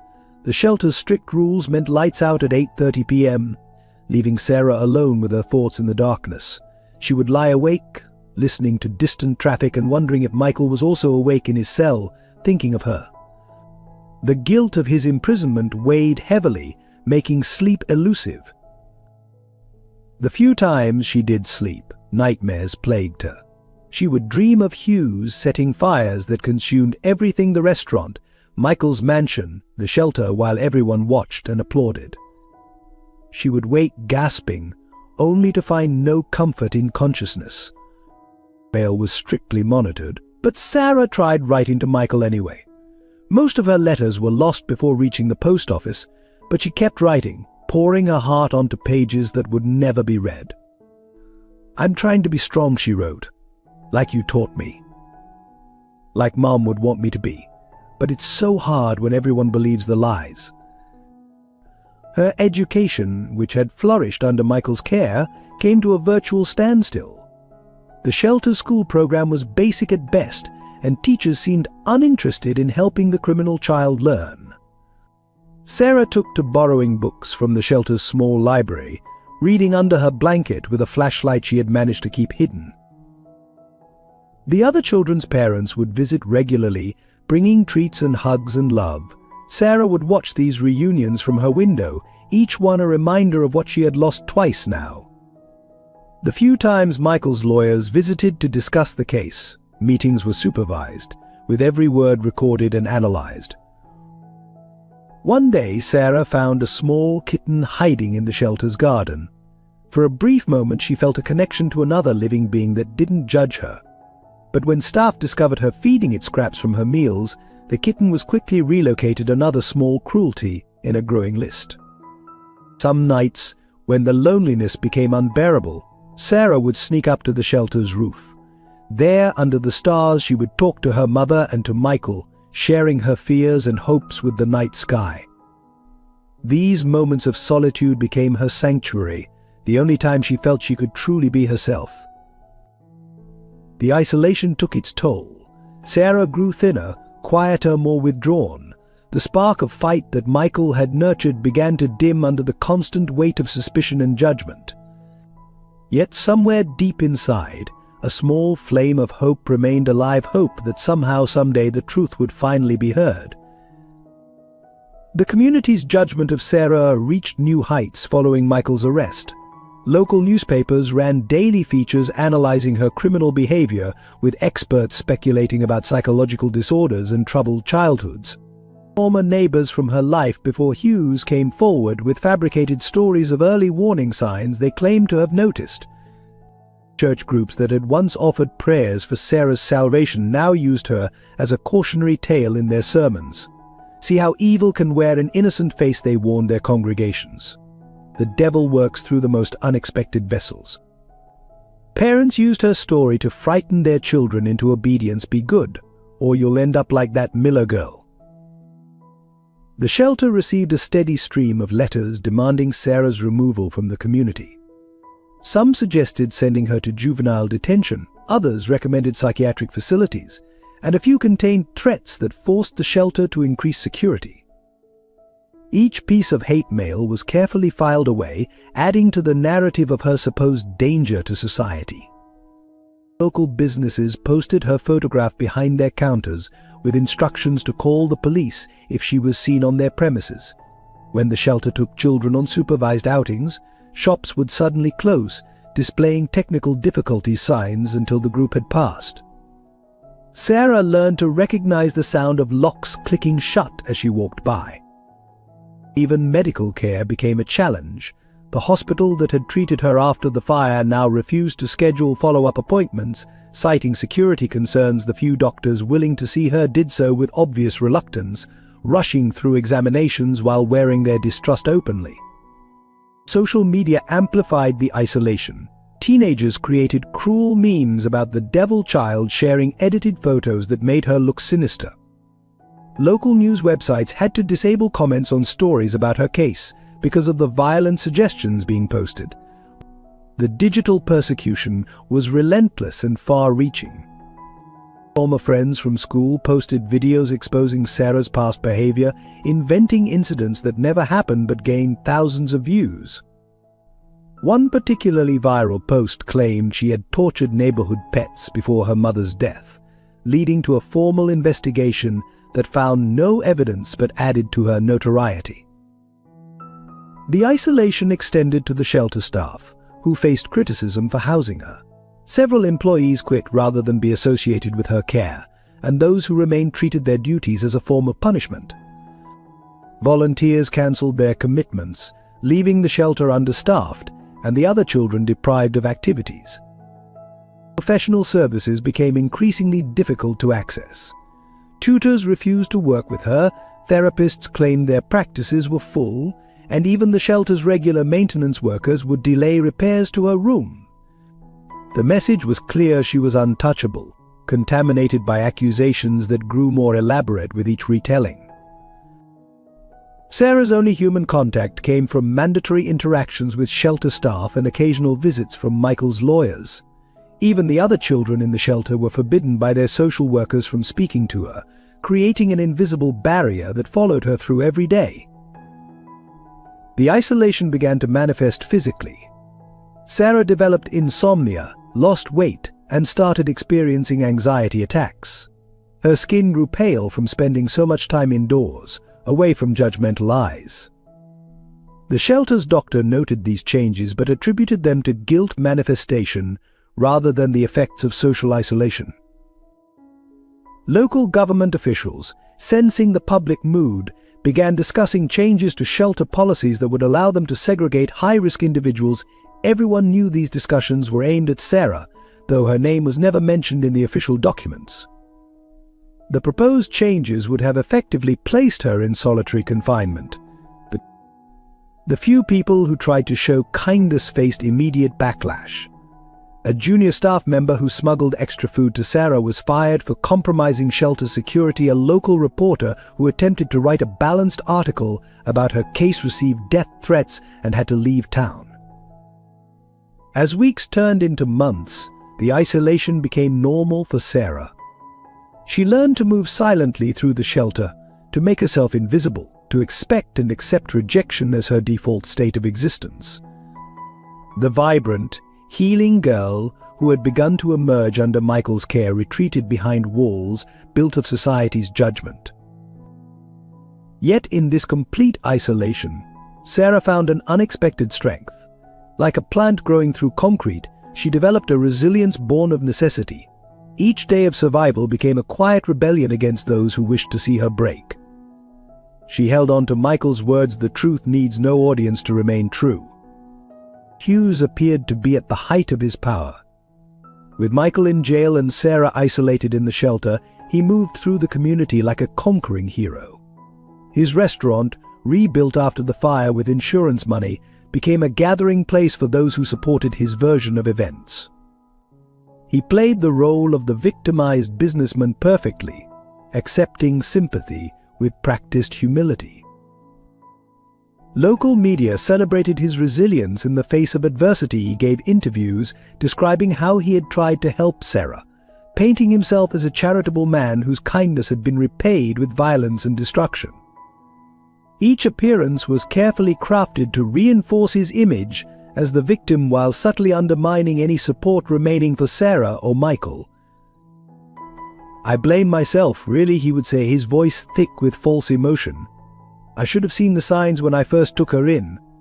But I wanted to believe in second chances." The community ate up his performance, praising his forgiveness while condemning those who had wronged him. Hughes' influence grew beyond the local level. He was invited to speak at regional business conferences about overcoming setbacks and maintaining faith in human nature. His story of perseverance attracted attention from state politicians, who began courting his support for their campaigns. His wealth increased as sympathy translated into customer loyalty. The restaurant's business boomed, with people waiting hours for tables to show their support. He launched a charitable foundation in his grandmother's name, supposedly to help troubled youth, though the funds seemed to disappear into administrative costs. Behind the scenes, Hughes tightened his grip on local power structures. He placed allies in key positions, from the police department to the city council. Those who questioned his version of events found themselves facing audit notices, licensing problems, or mysterious personal difficulties. The evidence against Michael seemed to multiply. New witnesses appeared, claiming to have seen him plotting with Sarah. Documents surfaced suggesting financial irregularities in his companies, carefully crafted to appear damning while falling apart under close scrutiny. Hughes orchestrated everything from the shadows, his hands clean of any direct involvement. His grandmother's estate was finally settled with Hughes as the sole beneficiary.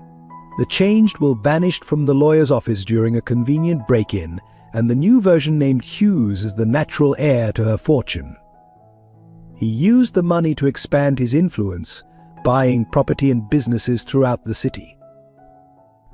At social gatherings, Hughes would speak sadly of Michael's descent into obsession and Sarah's unfortunate tendencies. He mastered the art of character assassination through apparent sympathy, poor child, product of a broken home, and Anderson letting his guilt over never having children cloud his judgment.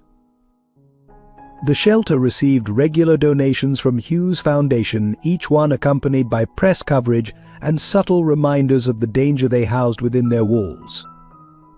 The donations came with strings, increased surveillance, stricter protocols, all aimed at making Sarah's life more difficult while maintaining his benevolent image. His employees, carefully selected and well paid for their loyalty, spread stories about Sarah's time at the restaurant. They described incidents that never happened, each tale more dramatic than the last, building a mythology of evil around the young girl that seemed impossible to combat. Hughes even began writing a book, promoted as a cautionary tale about trust and redemption. Advance orders poured in, and a prominent publisher scheduled a national tour. His triumph seemed complete. Not only had he destroyed his enemies, but he would profit from their destruction.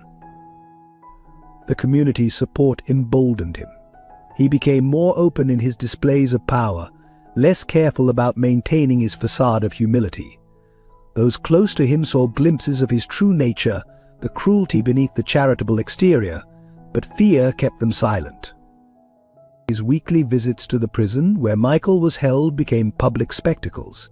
He would arrive in expensive cars, dressed immaculately, to offer forgiveness to his former accuser. These visits, always refused by Michael, served to reinforce Hughes' narrative of moral superiority. Yet in his moment of apparent victory, Hughes made a crucial mistake. Success made him careless, confident that his position was unassailable. He began keeping detailed records of his manipulations, a private chronicle of his triumph over justice. This hubris, this need to document his own cleverness, would ultimately prove to be his undoing. For now, though, Hughes reigned supreme over his small domain, seemingly untouchable in his power and influence. The truth lay buried beneath layers of lies and manipulation, while justice remained a distant dream for those who dared to challenge him. The turning point came from an unexpected source. During a routine cleaning of the shelter's communal area, Sarah discovered a small device that had fallen from her old clothes, a miniature voice recorder Michael had secretly placed in Hughes' restaurant weeks before his arrest. With trembling hands, Sarah examined the device, barely larger than a thumb drive. It was scratched and scorched from the fire, but appeared otherwise intact. Her heart racing, she realized this might be the evidence they had been searching for, preserved through all the chaos that followed. Late that night, after the other children were asleep, Sarah huddled under her blanket with a pair of earbuds she had borrowed from another resident. The recorder crackled to life, revealing hours of ambient restaurant noise, customer conversations, and kitchen clatter. But as she listened further, Hughes' voice emerged clearly through the static. "The old woman's getting suspicious," his voice sneered in one recording. "Keeps asking questions about the girl, threatening to change her will. Well, we'll see how that works out for her." The sound of liquid being poured followed, then a cold laugh. "A few more doses should do it." Another recording captured Hughes on the phone. "Yes, everything's arranged. Once the grandmother's out of the way, there'll be no one to verify the girl's story. Anderson's evidence will look like desperate fabrications from a man obsessed with playing hero. Sarah's hands shook as she continued listening. Hours of incriminating conversations unfolded, Hughes discussing bribes to officials, planning the restaurant fire, orchestrating Michael's arrest. Each word was a nail in the coffin of his carefully constructed facade. The most damning evidence came from the night before the fire. Hughes could be heard clearly discussing his plans with someone. The grandmother's death is perfect cover. Everyone will believe the girl killed her, and once the restaurant burns, any evidence of what really happened goes up in smoke. But getting the recording to the right people proved challenging. Sarah knew the shelter staff would confiscate it if they discovered it. She needed someone she could trust, someone beyond Hughes' influence. The opportunity came during her next scheduled meeting with Michael's lawyers. While the supervising staff member was distracted by a phone call, Sarah managed to slip the device to Catherine Martinez, Michael's lead attorney, along with a hastily scribbled note explaining its contents. Catherine, understanding the significance of what she had been given, immediately secured the device in a sealed evidence bag. She left the shelter quickly, before anyone could question what had transpired during the meeting. That night, as Sarah lay in her bed, she felt something she hadn't experienced in months. Hope. The truth had literally been in Hughes' restaurant all along, recording his crimes in his own words. For the first time since Michael's arrest, she allowed herself to imagine a future where justice might prevail. The recorder's existence had to be kept secret until the evidence could be properly analyzed and authenticated. Any leak would give Hughes time to destroy other evidence or flee. Sarah maintained her usual routine at the shelter, giving no indication that anything had changed. Inside, though, she was bursting with the knowledge that Hughes' carefully constructed world was about to crumble. Every sneer from the staff, every whispered insult from the other children, became bearable. She had found the key to their freedom, preserved through fire and chaos by what seemed like divine intervention. As she drifted to sleep that night, Sarah whispered a quiet thank you to Michael for his foresight in planting the recorder, and to whatever force had kept it safe until she could find it. The tiny device, overlooked by everyone including Hughes himself, would prove to be the instrument of his downfall. The forensic analysis of the recording device sparked a rapid chain of events. Catherine Martinez assembled a team of audio experts who worked around the clock to enhance the recordings and verify their authenticity. Each revelation was more damning than the last, building an irrefutable case against Hughes. The most shocking evidence came from a conversation recorded 3 days before Mrs. Bennett's death. Hughes was speaking to someone identified only as the chemist discussing the effects of a rare, slow-acting poison. "It's perfect," Hughes could be heard saying. "The symptoms mimic natural causes, and by the time she falls, any trace will be impossible to detect." Further investigation revealed a series of payments from Hughes to a disgraced pharmaceutical researcher, matching the dates of Mrs. Bennett's declining health. The researcher, when confronted with the evidence, broke down and confessed to supplying Hughes with the poison, providing detailed documentation of their transactions. The recordings also captured Hughes' reaction to learning about his grandmother's changed will. His rage was terrifying, that interfering old witch. "Giving my inheritance to charity. I've spent years playing the dutiful grandson, waiting for her to die, and now this." The sound of breaking glass punctuated his fury. Mrs. Bennett's lawyer came forward with additional evidence, including notes she had made about her suspicions regarding Hughes' treatment of Sarah. "My grandson is not the man I thought he was," she had written. "The way he treats that poor child. I cannot in good conscience leave him my fortune." The most damning recording captured Hughes actually administering the poison.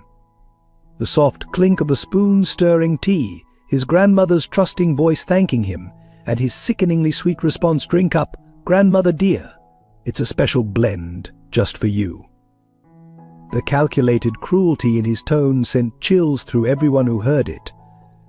Laboratory analysis of Mrs. Bennet's personal effects, preserved after her death, revealed traces of the poison on her favorite teacup.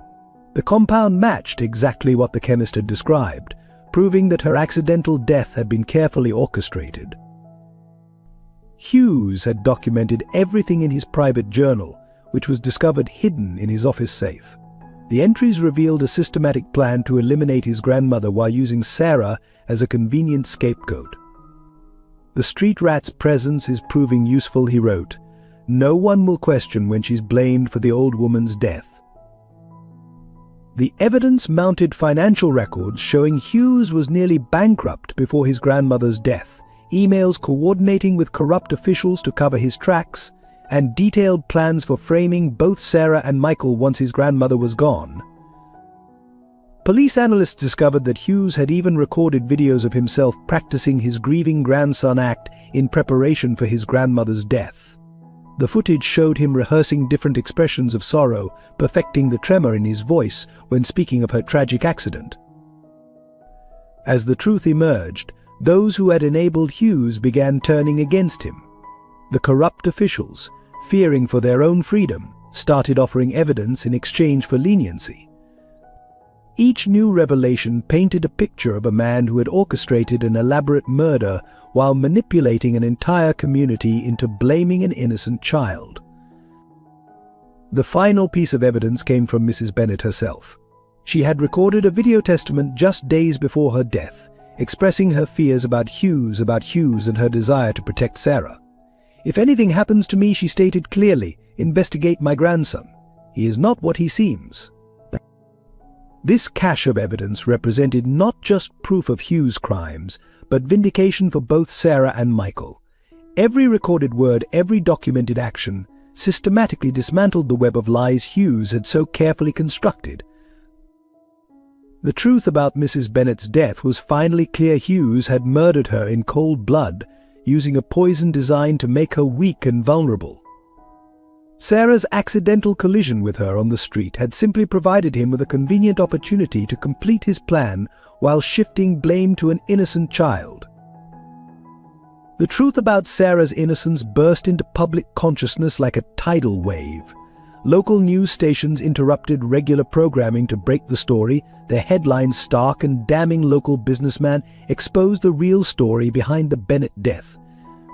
The recording device's contents, now properly analyzed and verified, became the centerpiece of a scandal that rocked the community.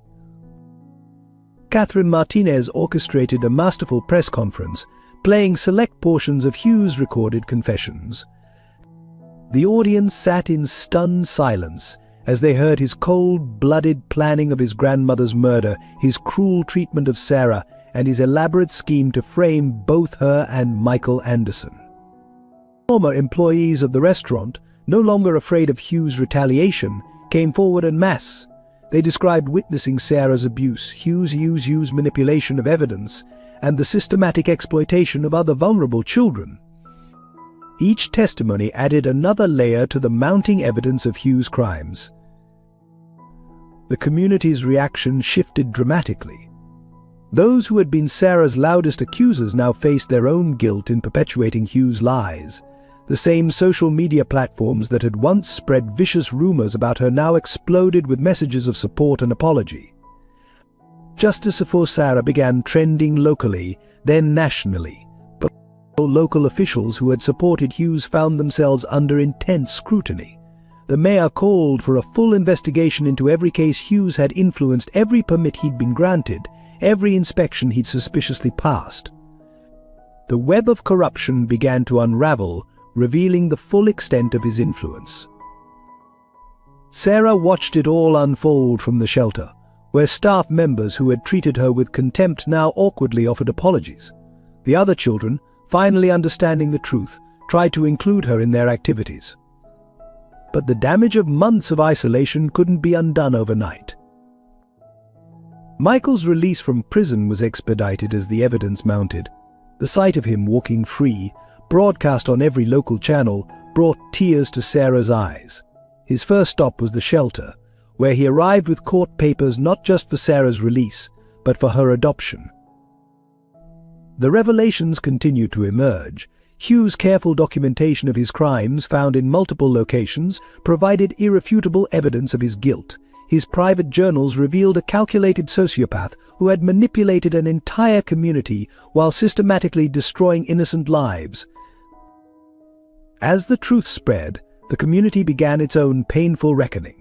Churches that had condemned Sarah held special services asking for forgiveness. Schools that had rejected her now sent letters of apology and invitation. Business owners who had posted her photo as a warning now replaced them with welcome signs. The final vindication came with the release of Mrs. Bennet's sealed letter to her lawyer, written days before her death. In it, she expressed not only her suspicions about Hughes but her deep concern for Sarah's welfare. The letter transformed Mrs. Bennet from a victim into a posthumous witness for the truth. Sarah's innocence was no longer a matter of debate. The same community that had once shunned her now celebrated her resilience and courage. But for Sarah, the most important validation came from the quiet knowledge that she had never given up, never stopped believing in the truth, even when she stood alone. The truth had finally emerged, not through dramatic confrontations or clever detective work, but through the simple preservation of Hughes' own words. His arrogance in recording his crimes had become the instrument of his downfall, and Sarah's path to vindication. The arrest of Jackson Hughes became a spectacle that captivated the entire city. FBI agents and local police surrounded his newly rebuilt restaurant during the lunch rush, their sirens silent but lights flashing a warning to everyone inside. Hughes, sensing the end was near, attempted to flee through the kitchen's back door, only to find himself face to face with a wall of tactical officers. Jackson Hughes, the lead agent, announced, his voice carrying across the now silent street, "You are under arrest for the murder of Eleanor Bennett, child exploitation, attempted murder, fraud, and conspiracy to obstruct justice." The list of charges continued as Hughes was led out in handcuffs, his carefully maintained facade crumbling with each step. The evidence against him was overwhelming. In addition to the recorded confessions, investigators discovered a hidden room in his office containing detailed records of his crimes. Financial documents showed years of money laundering, while medical records proved his systematic poisoning of his grandmother. Most damning were the videos he had recorded of himself practicing his grieving grandson performance. Hughes' network of corrupt officials quickly collapsed. Those he had bribed and blackmailed rushed to make deals with prosecutors, each revelation adding new charges to his growing list of crimes.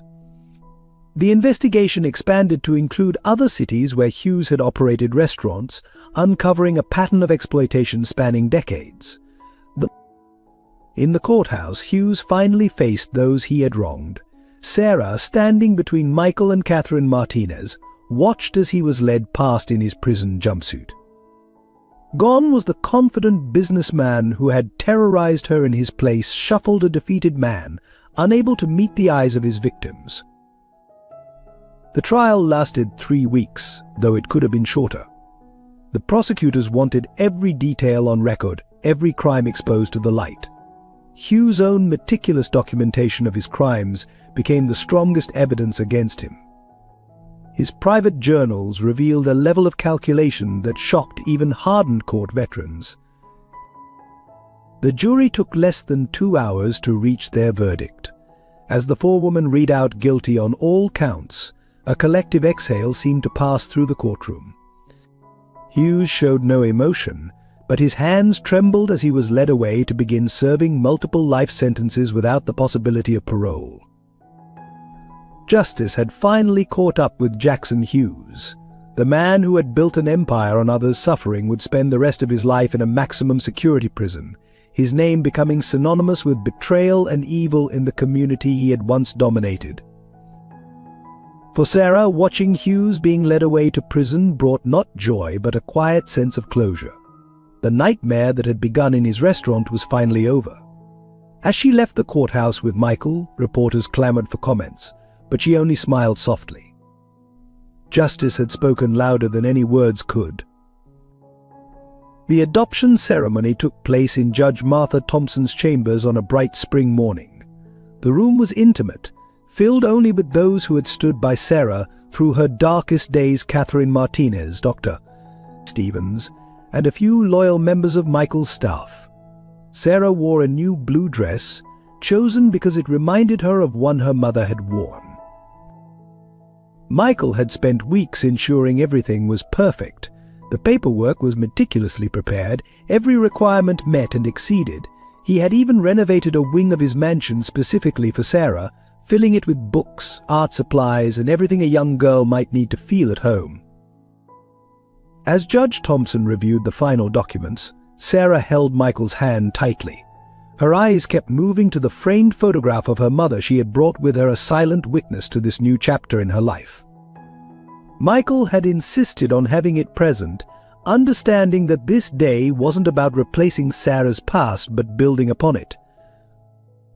Sarah Miller, Judge Thompson began, her voice warm with emotion. Today you legally become Sarah Miller Anderson, but more importantly, you're officially gaining the father who has already proven his love for you through his actions. The judge paused, looking at both Sarah and Michael with genuine affection. I've never seen a clearer case of two people belonging together as family. The moment when Sarah signed her new name was powerful in its simplicity. Her hand trembled slightly, but her signature was clear and strong. Michael signed next, his usual confident signature softened by the tears in his eyes. Judge Thompson's final signature made it official. They were now, legally and irrevocably, father and daughter. I promise to always protect you, Michael whispered as they hugged, his voice thick with emotion. You'll never be alone again. Sarah couldn't speak, but her tight embrace said everything words couldn't. Catherine Martinez, who had fought so hard for this day to happen, presented Sarah with a special gift, a locket containing photos of both her mother and Michael. To remind you that love multiplies, she explained. It doesn't divide. Dr. Stevens watched with professional satisfaction, seeing in Sarah's smile the fulfillment of months of healing work. The traumatized girl who had first come to her office was now standing straight and tall, ready to embrace her future with a father who had proven his devotion through the darkest of times. As they left the courthouse, they found the steps lined with supporters, shelter staff who had finally recognized the truth, teachers eager to have Sarah in their classes, and community members holding signs of congratulation and welcome. The same community that had once shunned her now celebrated her happiness. This wasn't just an adoption, it was a redemption, a new beginning, and a testament to the power of love over fear. Sarah Miller Anderson walked down those courthouse steps holding her father's hand, stepping into a future bright with promise and possibility. The transformation of the community following Hugh's conviction and Sarah's adoption became a story of collective healing and redemption. Those who had once shunned Sarah now sought ways to make amends, turning their guilt into action. The local school board established a scholarship fund in her name, dedicated to helping children who had faced similar hardships. Michael transformed Hugh's former restaurant into a community center for at-risk youth, naming it Eleanor's Place in honor of Mrs. Bennett. The center provided meals, education, and support services to children in need, ensuring that no child in their community would ever again suffer in silence. Sarah often volunteered there, her presence a living testament to resilience and forgiveness. The annual Truth and Reconciliation Festival became a city tradition, celebrating the power of justice and community healing. Each year, Sarah would share her story, not to condemn but to educate, helping others understand the importance of looking beyond appearances and standing up for truth. Former shelter staff who had mistreated Sarah organized support groups for children in foster care, working to change the system from within. Mrs. Patterson, the head caretaker who had been particularly harsh, became one of the most vocal advocates for reform, frequently testifying before state committees about the need for more compassionate care. Local business owners who had posted warnings about Sarah now displayed signs promoting kindness and inclusion. The bakery that had once refused to serve her became a gathering place for community outreach programs, offering free meals to homeless youth and job training for those seeking a fresh start. Sarah's school experience transformed from one of isolation to celebration. Her academic achievements were matched by her growing confidence in leadership roles. She established a peer support group for students facing personal challenges, creating a safe space for others to share their stories and find strength in unity. The press that had once vilified her now celebrated her accomplishments. Local newspapers ran regular features on the positive changes she and Michael had initiated in the community. Their father-daughter relationship became a symbol of hope, proving that family bonds could be forged through love and choice rather than just blood. Churches that had condemned her now sought her input on youth programs. Sarah worked with religious leaders to develop outreach initiatives for vulnerable children, ensuring that faith communities became sources of support rather than judgment. Michael used his business influence to create employment opportunities for at-risk youth, establishing apprenticeship programs that provided both job skills and mentorship. The community's wealthy elite, following his example, began investing in similar social initiatives. As Sarah prepared for college, her acceptance speech as class valedictorian touched on themes of forgiveness and growth. "Our community's journey," she said, "proves that it's never too late to right a wrong, to choose kindness over fear, to build bridges where walls once stood." The final symbol of community reconciliation came when the City Council unanimously voted to establish an annual Sarah Miller Anderson Day dedicated to celebrating resilience and promoting child welfare awareness. The day became known for its volunteer activities and community service projects. Looking out over the changed landscape of their city, Sarah and Michael often reflected on how far they had come. The pain of the past had been transformed into purpose, the injustice into inspiration for change. Their story had become more than just a personal triumph. It was a testament to the power of truth, love, and the human capacity for transformation. The community had learned its lesson, but more importantly, it had grown from it. Sarah's journey from accused outcast to beloved leader became a cornerstone of the city's identity, a reminder that hope can flourish even in the darkest of circumstances.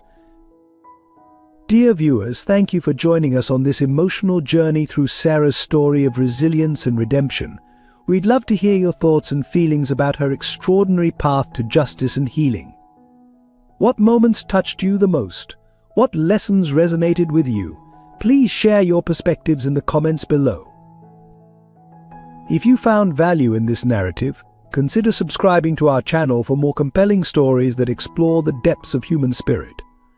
Every subscription helps us continue creating meaningful content. Don't forget to like this video and share it with friends and family who might find inspiration in Sarah's journey. Together, we can spread messages of hope, resilience, and the triumph of truth.